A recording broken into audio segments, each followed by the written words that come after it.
Welcome to the Daily Dose for Thursday, May 28th. We're continuing our Everyday Heroes portion of our Daily Dose, where we look at normal people in our church who are doing extraordinary things in our community for the Lord. And I'm joined by my good friends Don and Annie Fuller. Don and Annie, thank you so much for coming here today. Would you mind telling us a little bit about the ministries that God has put on your heart to do here in Kingman? Sure.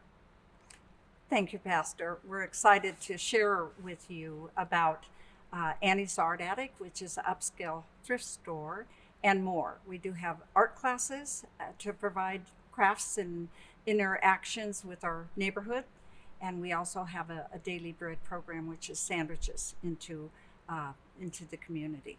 So we provide clothing, furniture, appliances, jewelry. Everything is donated, and then we take that, we make money, and we look for causes. So we allow events and fundraisers to be held at our shop, and that brings money to the causes that we are sponsoring. So it could be pregnancy center, it could be veterans program, but every month, that's our niche. We're going to provide support and exposure for those other causes. So we not only have a wonderful shop, which is funded by our community through donations, but we have a great core of volunteers and a group of board members that keep us going. So, And one of the other things that we get to do together, which is a real blessing, is we get to go into prison. We go to the Huachuca prison out off of Griffith Road, and there we facilitate Christian programs. The one we're doing right now is called Men's Fraternity.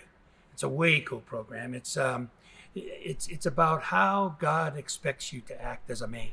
A lot of times we don't hear that growing up. You know, what does it mean to be a godly man?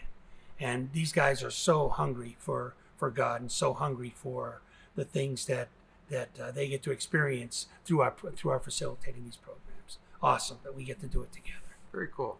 So how can we support? I know people are going to hear about your ministries and they're going to want to join you and partner with you. What are some ways that we as Journey Church can partner with the things God's called you to do? Okay.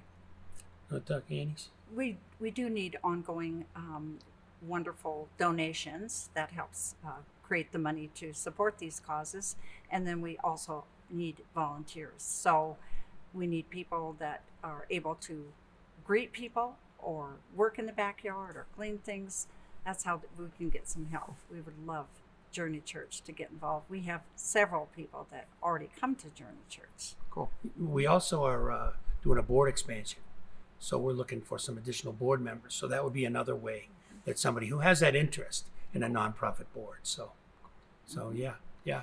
And with regards to the prison, they are always looking for volunteers, and they really have more programs than they have volunteers to do them. So it's kind of a shame. So it would be nice for that. Sometimes there are financials that we support programs that we do. So anyway, if they want to go out to the prison, I'd be happy to introduce them to the senior chaplain. Think you so much, you guys, for the work that you're doing in our community. And they're going to share a daily dose with us now for today. Matthew 25:35 through 40. For I was hungry, and you fed me. I was thirsty, and you gave me a drink. I was a stranger, and you invited me into your house. I was naked, and you gave me clothing. I was sick, and you cared for me. I was in prison, and you visited me. Then these righteous ones will reply, Lord, when did we ever see you hungry and feed you, or thirsty and give you something to drink, or a stranger and show you hospitality, or naked and give you clothing? When did we ever see you sick or in prison and visit you? And the king will say, I tell you the truth, when you did it to one of the least of these, my brothers and sisters, you were doing it to me.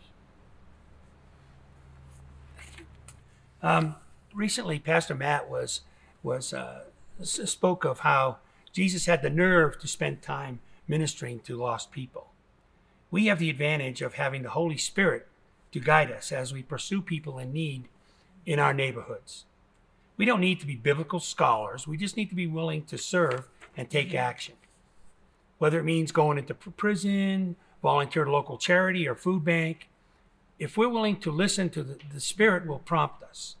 And all of a sudden, Without us even knowing it, we're comfortable and we're enjoying the joy that comes from serving the least of these. I had a friend invite me to join a Kairos prison ministry team, and of course I told him he was crazy. I told him I was spending my whole life trying to stay out of prison, not to get back in or to go in. Eventually, his overflowing enthusiasm prompted me to check it out. During the weekend, I saw men's lives change through Christ before my very eyes. Hearts softened, tears flowed as they witnessed the love and forgiveness that was available to them. What an unbelievable blessing I received by being a part of it. We see God at work every day through our volunteers and the way that they minister to people that are in need. A few articles of clothing, a bottle of water, a prayer, even just a welcoming smile. There are men's and women's shelters that need help.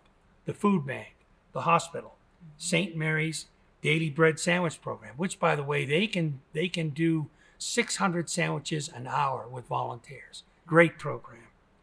Many other programs need funds and volunteers. What we suggest is that you have the nerve to step out of your comfort zone and experience the joy that comes with serving others and reaching the lost. Thank you.